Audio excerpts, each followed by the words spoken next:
सभी भक्तों को श्री शिवाय नमस्तुभ्यम हर हर महादेव। ओम नमः शिवाय। तो 27 अप्रैल को पड़ रहा है संकट चतुर्थी व्रत। 27 अप्रैल 2024 संकट चतुर्थी व्रत के कुछ ऐसे उपाय, दुर्वा वाला उपाय जो आपको वंश की वृद्धि कराएगा, साथ ही साथ में संतान की आपको यदि आपको प्राप्त नहीं हुई है, संतान प्राप्ति नहीं हुई है तो आपको संतान भी प्राप्त कराएगा। कैसे करना है इन उपायों को, पूरी जानकारी देंगे आपको। पर उससे पहले आप वीडियो को लाइक कर दो, चैनल को सब्सक्राइब कर दो, वीडियो को अधिक से अधिक लोगों के पास में शेयर कर दो ताकि अधिक से अधिक लोग इस वीडियो को देखकर इसका लाभ प्राप्त कर सके। साथ ही आज आपको 5 पत्ती वाले बेलपत्र का एक उपाय बताऊंगा। यदि आपकी कोई मनोकामना है जो बहुत समय से पूर्ण नहीं हो रही, तो ये 5 पत्ती वाला बेलपत्र यदि आपको मिलता है तो आप इस बेलपत्र का उपाय किस प्रकार से करें। तो चलिए, सबसे पहले तो आपको हम दुर्वा का वर्णन करते हैं। दुर्वा, दूबा जिसको घास कहते हैं, या आपकी लोकल लैंग्वेज में इसको घास बोलते होंगे। तो आपको इस दुर्वा के उपाय करने हैं। सबसे पहले 3 तरह की दुर्वा होती है। कितनी तरह की? 3 तरह की दुर्वा होती है। एक होती है कुएं के पास वाली दुर्वा, एक होती है नदी के पास वाली दुर्वा, और एक होती है जो आपके बगीचे में, आपके गार्डन में लगी हुई होती है। ये 3 तरह की दुर्वा होती है। इन 3 तरह की दुर्वाओं का उपाय आप ये 27 अप्रैल को जो संकट चतुर्थी पड़ रही है इसके दिन कर सकते हैं। तो सबसे पहली जो दुर्वा है, तो आपको क्या करना है, सबसे पहले कुएं के पास वाली दुर्वा लेनी है। अब ये कुएं के पास वाली दुर्वा लेकर आपको दुर्वाओं का बट बनाना है। और कितनी दुर्वाओं का बट बनाना है? कुल 21 दुर्वाओं का बट बनाना है। और इस प्रकार से आपको ये बट बनाना है। लेकिन एक बात का और विशेष ध्यान रखना, जब आप दुर्वाओं का बट बनाओगे तो बट को बांधने के लिए आपको दुर्वा का ही इस्तेमाल करना है, मूली के धागे का उपयोग नहीं करना है।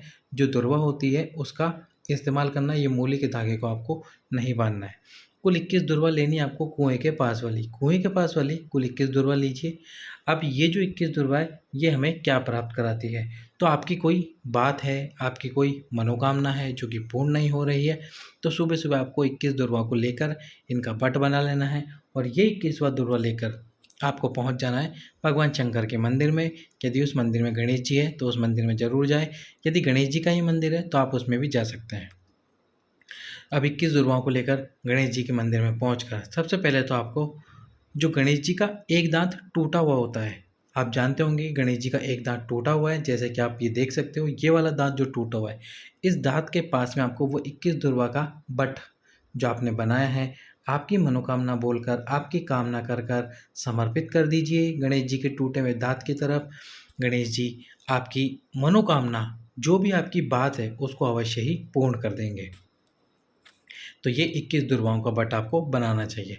अगला उपाय, अब अगला जो उपाय है वो है पाइल्स या बवासीर जैसी जो बीमारी होती है, जिसके लिए लोग बहुत इलाज भी कराते हैं पर उसका इलाज उनको मिल नहीं पाता, ऑपरेशन कराने के बाद भी उनका इलाज नहीं हो पाता। उसके लिए आपको कुल 11 दुर्वा लेनी है।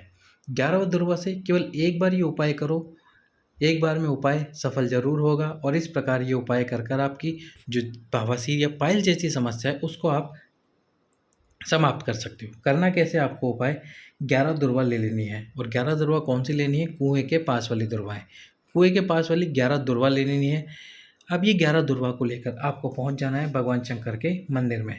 भगवान शंकर के मंदिर में जाकर सबसे पहले तो जो भगवान शंकर का शिवलिंग होता है उसमें आपको, मैंने पहले भी बताया है, जो सीधा हाथ होता है इस पर गणेश जी का स्थान होता है, उल्टे हाथ पर भगवान कार्तिकेय जी का स्थान होता है। तो आपको क्या करना है कि जो सीधा हाथ है, गणेश जी का जो स्थान है, इस स्थान पर आपको वो 11 दुर्वा का जो बट बनाया है आपने, उस बट को समर्पित कर देना है। समर्पित करते समय आपको एक नाम लेना है जो कि है बालचंद्र गणेश। बालचंद्र गणेश के नाम से वो 11 दुर्वा आपको यहीं समर्पित करनी है।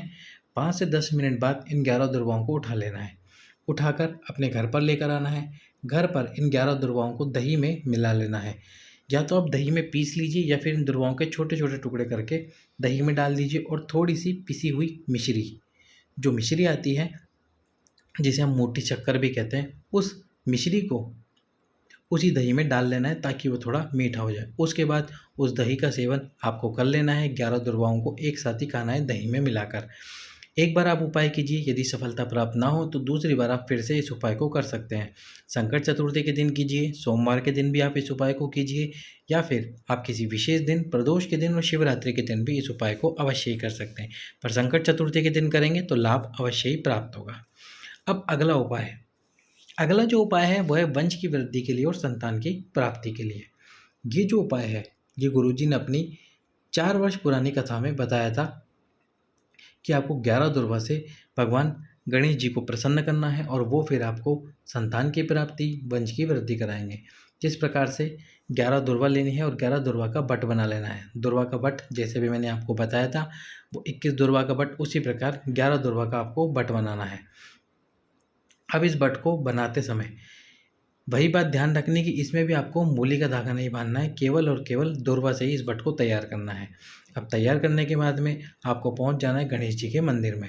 गणेश जी के मंदिर में पहुंचकर जो गणेश जी का दांत है, कौन सा वाला दांत? साबुत वाला दांत। ये जो साबुत दांत है गणेश जी का, जो टूटा हुआ दांत नहीं है, इस दांत के पास में आपको समर्पित करना है वो 11 दुर्वा का बट, संतान प्राप्ति और वंश वृद्धि की कामना करते हुए। यदि आप 4 चतुर्थी या 5 चतुर्थी ये उपाय लगातार कर लेते हैं, और चतुर्थी कौन सी? एक महीने में जो दोनों चतुर्थियाँ पड़ती है, दोनों चतुर्थी को उपाय करना है, केवल एक चतुर्थी को नहीं, दोनों चतुर्थियों को। तो हद से ज़्यादा आपको 1 महीना, 2 महीना या 2.5 महीना लगेंगे। इस उपाय को कीजिए। और ये जो दुर्वा आप लेकर आओगे, ये दुर्वा लेकर कौन सी आती है? ये स्पेशल दुर्वा लेकर आनी है, जो कि आपको लेके आनी है नदी के पास वाली। नदी के पास जो दुर्वा हो, आपके आसपास में जो भी नदी हो, उस नदी के पास में जो दुर्वा उगे, उस दुर्वा को लेकर आइए। 11 दुर्वा का बट बनाकर लगभग 4 से 5 चतुर्थी 11 दुर्वा का बट बनाकर ये दुर्वा गणेश जी के साबुत दांत की तरफ समर्पित करनी है, बालचंद्र गणेश का नाम लेते हुए। बालचंद्र गणेश का नाम लेते हुए 11 दुर्वा समर्पित कीजिए। संतान की प्राप्ति, वंश की वृद्धि जो आपको 15-20 साल से नहीं हो रही होगी, वह अवश्य ही होगी। अब अगला जो उपाय है वो है पथरी जैसी समस्या की समाधान के लिए। यदि आपको पथरी या स्टोन की समस्या हो गई है और वो स्टोन ऑपरेशन आप नहीं कराना चाहते हैं कि ऐसे ही निकल जाए, तो आपको क्या करना है? चतुर्थी के दिन ही किया जा सकता है ये उपाय। 21 दुर्वा लेनी है, 21 दुर्वा का बट बनाना है, और रात्रि के समय यानी कि प्रदोष काल में जो चंद्रमा होता है, उन चंद्रमा पर से आपको चंद्रमौली महादेव, कौन से महादेव? चंद्रमौली महादेव का नाम लेते हुए 21 बार वो 21 दुर्वाओं को घुमा लेना है। 21 बार 21 दुर्वाओं को घुमा लेना। जैसे कि ये चंद्रमा है तो आपको चंद्रमा को देखते हुए 21 बार वो दुर्वा घुमा लेने हैं। फिर उन दुर्वा को घुमाकर अपने घर पे रख लेना है। अगले दिन से एक गीले कपड़े में रखना उन दुर्वा को, क्योंकि यदि ऐसे रखोगे तो सूख जाएगी। अगले दिन से आपको क्या करना है? फिर उन दुर्वा को खाली पेट एक एक दुर्वा को खाते जाना है। 21 दिन लगातार वो एक एक दुर्वा आपको खानी है। लगातार 21 दिन यदि आप वो एक एक दुर्वा खा लेते हैं तो आपकी स्टोन की समस्या या शरीर में पथरी जैसी समस्या हो रही होगी, वह भी पूरी तरह से समाप्त हो जाएगी। स्टोन निकल जाएगा बिना ऑपरेशन के ही। अब इस वीडियो का सेकंड लास्ट उपाय जो कि हम आपको बताने वाले हैं, और वो उपाय क्या है? वो है कार्य की सिद्धता के लिए। कार्य की सिद्धता के लिए आपको 21 दुर्वा का बट बनाना होगा।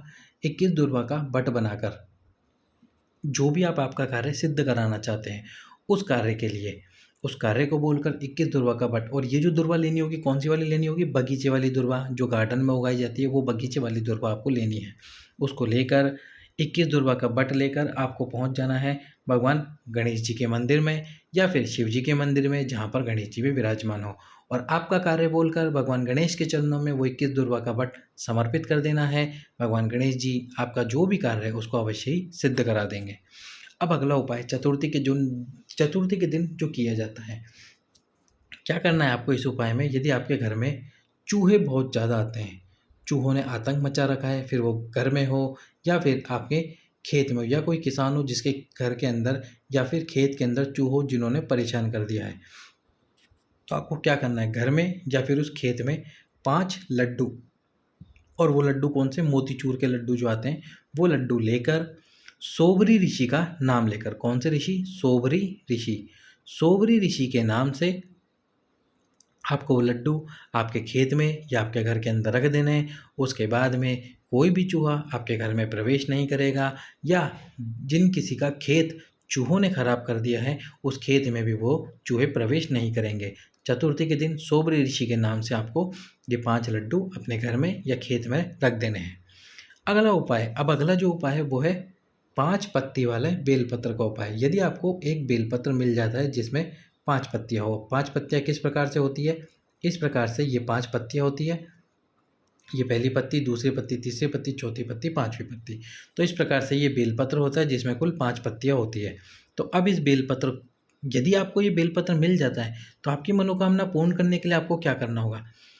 अब ये जो बेलपत्र है, इस बेलपत्र की प्रत्येक पत्ती पर आपको ओम नमः शिवाय लिख देना है चंदन से। ओम नमः शिवाय लिखने के बाद में इस 5 पत्ती वाले बेलपत्र को समर्पित करना है भगवान शंकर के शिवलिंग पे। भगवान शंकर के शिवलिंग पे समर्पित करने के बाद में इसके ऊपर समर्पित करना है आपको आपकी कामना बोलते हुए थोड़ा-सा शहद। थोड़ा-सा शहद समर्पित करने के बाद में समर्पित करना है थोड़ा-सा जल, और जल समर्पित करने के बाद में इस बेलपत्र को, जो 5 पत्ती वाला बेलपत्र आपको मिला है, उस बेलपत्र को उठाकर अपने घर पर लेकर आ जाइए और घर पर लाकर किसी भी लाल कपड़े में दबाकर रख दीजिए। 21 दिनों के अंदर-अंदर आपकी जो भी मनोकामना होगी वह अवश्य ही पूर्ण हो जाएगी। जब भी, यदि 21 दिन से ज़्यादा समय भी लगता है मनोकामना पूर्ण होने में, तो जब भी आपकी मनोकामना पूर्ण हो, उसके बाद में इस बेलपत्र को वापस भगवान शंकर के शिवलिंग पे समर्पित करके आए, बाबा से प्रार्थना करते हुए कि बाबा, आपने मेरी ये कामना पूर्ण की है, उसके लिए बहुत-बहुत धन्यवाद। ये 5 पत्ती वाला बेलपत्र मैं आपको समर्पित करती हूँ या करता हूँ। इस प्रकार से 5 पत्ती वाला बेलपत्र आपको समर्पित करना है। तो ये थे 27 अप्रैल 2024 संकट चतुर्थी के उपाय। सभी भक्तों को श्री शिवाय नमस्तुभ्यम। हर हर महादेव।